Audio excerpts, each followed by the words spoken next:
بیٹا جان، پاکستان کے atom bomb کو چھوٹا نہ سمجھو، بات ہم نے کہی تھی، غور سے سنو اس بات کو۔ مشرق اور مغرب میں اگر مسلمانوں کی عزت تھوڑی سی بچی ہوئی ہے تو اس وجہ سے کہ پاکستان کے پاس ایٹم بم ہے۔ جتنا آپ نے اس ایٹم بم پہ خرچ کیا ہے، یہ دو جہانوں میں سب سے بہترین انویسٹمنٹ ہے آپ کی۔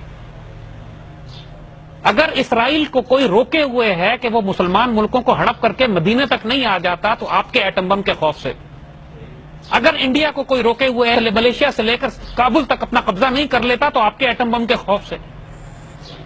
اور پاکستان کو اللہ نے بنایا کیوں تھا؟ اللہ کے رازوں کو سمجھو۔ اس پاکستان کو اللہ نے صرف اس لیے بنایا تھا کہ غزوہ ہند لڑنا ہے۔ حضور کی اس حدیث میں پورا ہونا ہے کہ ہندوستان پر مسلمان دوبارہ قبضہ کریں گے، اور جس کے لیے پاکستان کو ایک فوجی طاقت اور ایٹمی قوت بننا تھا، یہ پاکستان کے بننے کی وجہ ہے، باقی نہیں ہے۔ حضور کی حدیث ہے، لازم ہونا ہے، امید باقی نہیں، ہونا ہے۔ اس میں انشاءاللہ کی بھی ضرورت اس لیے نہیں ہے کہ حضور کا حکم ہے، اس میں شک کی گنجائش نہیں کہ شاید اللہ چاہے یا نہ چاہے، حضور نے فرما دیا ہے، ہونا ہے۔ خلافت الحق منہاج النبوہ نے بھی قائم ہونا ہے کیونکہ حضور نے فرما دیا ہے کہ ہونا ہے۔ اب صرف نصیب ان لوگوں کا ہے کہ کون لوگ ہوں گے کہ جو اس کو عمل پذیر کریں گے، وہ خوش نصیب کون ہو۔ آج صاحب نسبت لوگ، صاحب اہل بصیرت کہتے ہیں کہ جو اس پاکستان کے دفاع میں ایک اینٹ بھی رکھتا ہے وہ غزوہ ہند میں شامل ہے۔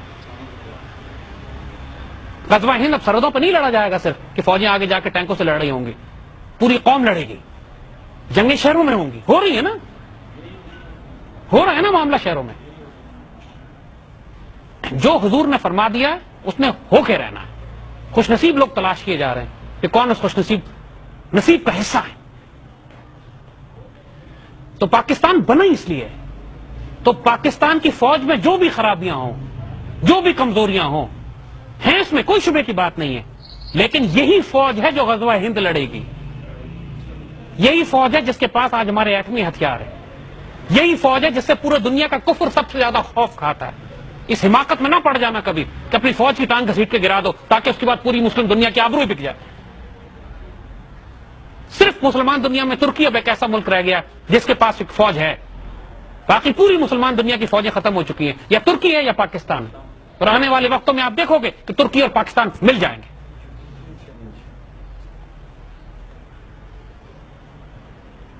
اور اللہ تعالیٰ کی تقدیروں کو سمجھو، جو کچھ ہونے والا ہے، اللہ کے خلاف نہیں جانا۔ اللہ احمق لوگوں کا رب نہیں ہے۔ مومن کی فراست سے بچو کہ وہ اللہ کے نور سے دیکھتا ہے۔ حدیث شریف، اللہ کا بندہ، اس کی جو ایٹریبیوٹس بتاتا ہے قرآن، یتفکرون فی خلق السماوات والارض، غور و فکر کرتے ہیں زمین و آسمان و کریشن پہ، انالیسس کرتے رہتے ہیں ہر وقت، اور کہتے ہیں ربنا ما خلقت ھذا باطلا، اللہ آپ نے کوئی چیز بیکار نہیں پیدا کی۔ جینیس لوگ ہوتے ہیں۔ اللہ تو کیڑے مکوڑوں کا بھی رب ہے ویسے تو، لیکن جن کا صحیح معنوں میں وہ رب ہے، وہ بندہ مومن ہوتا ہے، شیر اور دلیروں کا رب، جن کی بات سنتا اور جن کی بات مانتا۔ تو آنکھ کان ناک ہوش کھول کر رہے ہو، وقت نہیں ہے تم لوگوں کے پاس۔ احمق اور جاہل لوگوں کے پاس اب کوئی وقت نہیں ہے۔ یہ سمن بکمن امیون، آنکھ ناک کان بند کیے بندہ گونگے بہرے جو بیٹھے ہوئے ہیں، ان کی صفائی کا وقت آ گیا۔ ہم نہیں کریں گے، رب کرے گا، ہم صرف تماشا دیکھیں گے۔ اور ہم پہلے وارن کر رہے ہیں کیونکہ اللہ کا اپنا طریقہ ہے کام کرنا۔ جاپان میں اللہ نے خود صفائی کی نا، اللہ تعالیٰ کی پکڑ سے انسان ڈرے۔ ان کو تکبر یہ تھا جاپان والوں کو کہ ہم نے 10 ریکٹر سکیل تک ہم نے عمارتیں بنا لی ہیں جو نہیں گریں گی۔ اللہ نے کہا بڑی اچھی بات، اللہ نے زمین کو جھٹکا دیا، اس کے بعد پانی پھینک اور ایٹم بم ان کے اوپر بٹھا دیے۔ ان کے ایٹمی ریکٹر کسی وقت بھی پھٹ سکتے ہیں۔ اور جاپان سب سے زیادہ پاکستان کے ایٹمی پروگرام کے خلاف بات کرتا تھا۔ اللہ کی پکڑ دیکھو، اللہ نے ان کو اپنے ایٹمی پروگرام میں پھنسا دیا۔ پاکستان کے خلاف جو بولے گا مار کھائے گا۔